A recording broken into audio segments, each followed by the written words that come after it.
हम व्यंजन संधि पढ़ रहे थे, जिसमें से हमने व्यंजन संधि का पहला नियम विधिवत रूप से हम पढ़ चुके हैं। आज हम पढ़ेंगे व्यंजन संधि का दूसरा नियम।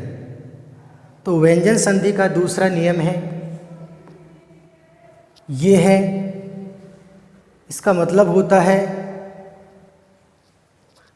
ये यहाँ पर एक लिख रखा है, ये एक का मतलब है यहाँ पर पहला वर्ण, और 5 का मतलब है यहाँ पर दूसरे वर्ण के पंचम वर्ण की ध्वनि। हम संधि विच्छेद करते हैं तब शब्दों के 2 खंड करते हैं। पहले खंड को पहला शब्द और दूसरे खंड को दूसरा शब्द या द्वितीय शब्द। संधि विच्छेद करते समय प्रथम वर्ण के अंतिम वर्ण की ध्वनि देखी जाती है और दूसरे शब्द के प्रथम वर्ण की ध्वनि देखी जाती है। तो यहाँ ये जो सूत्र है, इसको यहाँ पर हिंदी में समझाया गया है। यदि प्रथम शब्द के अंतिम वर्ण की ध्वनि किसी भी वर्ग का पहला वर्ण हो तथा दूसरे शब्द के प्रथम वर्ण की ध्वनि किसी भी वर्ग का 5वां वर्ण हो, तो पहला वर्ण अपने ही वर्ग के 5वें वर्ण में बदल जाता है। इस तरीके से यहाँ पर दे रखा है, यहाँ पर वर्गों का, व्यंजनों का वर्गीकरण किया गया है, जिसमें क वर्ग में ये वर्ण आते हैं, च वर्ग में ये वर्ण आते हैं, ट वर्ग में ये वर्ण आते हैं, त वर्ग में ये वर्ण आते हैं और प वर्ग में ये वर्ण आते हैं। इनको स्पर्श व्यंजन कहते हैं और इनकी संख्या 25 है। ये चाहे हम इधर से गिने और चाहे इनको इधर से गिना जाए, ये एक ही वर्ग में इनकी गिनती होती है। इसको पहला वर्ण कहते हैं, इसको दूसरा या द्वितीय वर्ण कहते हैं, इनको तृतीय वर्ण कहते हैं, इनको चतुर्थ वर्ण कहते हैं और इनको पंचम वर्ण कहते हैं। ये दूसरे तरीके से भी यहाँ समझाया गया है। ये क, च, ट, त, प, ये सभी वर्ण अधूरे होते हैं। व्यंजन हमेशा अपूर्ण होते हैं, स्वर रहित होते हैं, अधूरे होते हैं। लेकिन व्यंजनों में स्वरों की मात्रा लगाने से व्यंजन पूर्ण बनते हैं, वरना व्यंजन अधूरे होते हैं। तो ये सभी वर्ण क्या है? अपूर्ण व्यंजन है, पूर्ण व्यंजन नहीं है, स्वर रहित व्यंजन है। तो यहाँ पर ये पहला जो वर्ग है उसमें क, च, ट, त, प ये वर्ण आते हैं और पंचम वर्णों में ये 5वें वर्ण आते हैं, ये पंचम वर्ण कहलाते हैं। इनकी ध्वनि अनुस्वार होती है। अनुस्वार यानी कि अंक की मात्रा लगाई जाती है। यहाँ पर ये, अब यहाँ पर ये है कि ये तो प्रथम शब्द के अंतिम वर्ण की ध्वनि तो क्या होना चाहिए? इनमें से कोई सा भी वर्ण हो, क, च, ट, त, प, तो ये पहला वर्ण हुआ, किसी भी वर्ग का पहला वर्ण। और ये दूसरे वर्ण के जो अंतिम वर्ण की ध्वनि है वो किसी भी वर्ग का 5वां वर्ण होना चाहिए।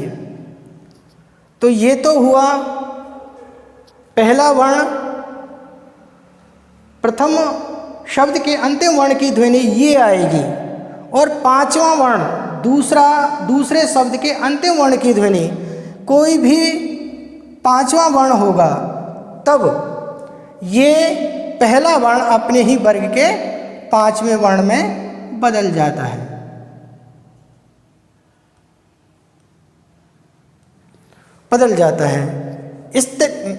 यहाँ पर निम्न उदाहरणों द्वारा समझाया गया है। जैसे यहाँ पर हमने संधि विच्छेद किया तो शब्द के दो खंड किए, यहाँ पर वाक प्लस में। तो ये तो हुआ प्रथम शब्द और ये हुआ दूसरा शब्द। संधि विच्छेद करते समय प्रथम वर्ण के अंतिम वर्ण की ध्वनि देखी जाती है, तो अंतिम वर्ण यहाँ पर क्या है? क। ये अपूर्ण व्यंजन है, हलंत लग रहा है, आधा है। और दूसरे शब्द के प्रथम वर्ण की ध्वनि क्या है? यहाँ पर में, ये देखी जाती है। तो वाक प्लस में, ये हमने इसका संधि विच्छेद किया। तो अंतिम वर्ण है यहाँ पर क, तो के कहाँ पर आ रहा है? पहले वर्ग में आ रहा है क। तो अंतिम प्रथम वर्ण के अंतिम वर्ण की ध्वनि तो यहाँ पर क्या है? क है, जो अपूर्ण व्यंजन है, आधा है। इसके बाद यहाँ पर में आया है, जो में यहाँ पर ये पांचवा वर्ण है पे वर्ग का, पे वर्ग का ये पांचवा वर्ण है। तो स्थिति बन चुकी है कि ये पहला वर्ण है जो पांचवें वर्ण में बदलेगा। तो यहाँ से क, के का पांचवा वर्ण है ये, तो यहाँ पर पांचवा वर्ण ये आ गया और ये में जैसा का जैसा रहेगा, तो ये हुआ वर्ड में। इसी तरीके से दूसरा उदाहरण दे रखा है सट प्लस मुख, सट प्लस मुख। तो ये पहला शब्द हुआ, ये दूसरा शब्द हुआ। प्रथम शब्द के अंतिम वर्ण की ध्वनि यहाँ पर क्या है? ट है, जो अपूर्ण व्यंजन है, स्वर रहित व्यंजन है। और दूसरे शब्द के प्रथम वर्ण की ध्वनि यहाँ पर क्या है? में है, में है, जो पांचवा वर्ण है। तो ये भी जो टे है अपने ही वर्ग के पांचवें वर्ण में बदल जाएगा। तो टे का पांचवा वर्ण क्या है? ण।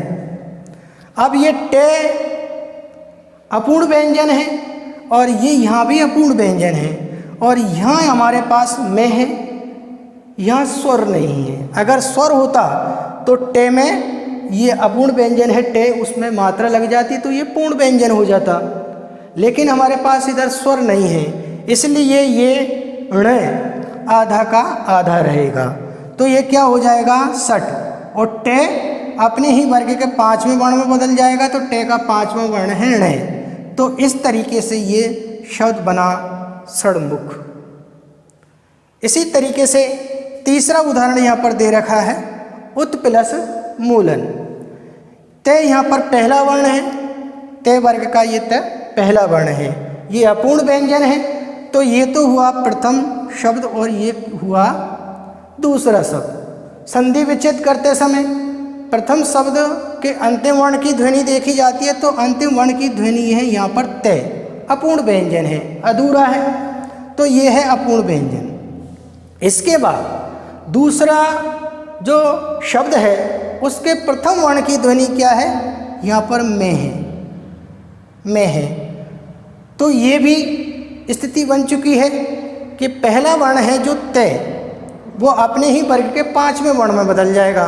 तो ये अपूर्ण है, इधर स्वर नहीं है, हमारे पास स्वर होता तो ते में मात्रा लगा देते तो ये पूर्ण व्यंजन हो जाता, लेकिन हमारे पास इधर स्वर नहीं है, ये केवल यहाँ पर ते आया है, अपूर्ण व्यंजन है, इसलिए ये अपने ते का पांचवा वर्ण क्या है? ने है, ये अपूर्ण व्यंजन है, इसलिए ये ने का ने ही रहेगा। तो ये ते यहाँ से हट जाएगा, ते की जगह पर ने आ जाएगा, आधा ही आएगा। तो ये शब्द बना हमारे पास उन्मूलन, जिसका संधि विच्छेद हुआ उत प्लस मूलन। इसी तरीके से हमारे पास ये चौथा शब्द है या उदाहरण है, वो है सट प्लस मास। ये टे है, टे पहला वर्ण है, अपूर्ण व्यंजन है, ये प्रथम शब्द है और ये दूसरा शब्द है। प्रथम शब्द के अंतिम वर्ण की ध्वनि यहाँ पर टे है, जो अपूर्ण है, स्वर रहित है। इसके बाद यहाँ पर में आ रहा है, दूसरे शब्द के प्रथम वर्ण की ध्वनि यहाँ पर में है। तो मैं यहाँ पर पांचवा वर्ण है, ये पांचवा वर्ण है, यहाँ पर भी ये पांचवा वर्ण है। तो टे अपने ही वर्ग के पांचवें वर्ण में बदलेगा। तो टे का पांचवा वर्ण क्या है? णे है। तो ये क्या शब्द बन जाएगा? ष ण मास। क्या शब्द बना? षडमास। इस तरीके से ये हम दूसरा नियम पढ़ चुके हैं। अगला नियम पढ़ेंगे हम तीसरा नियम।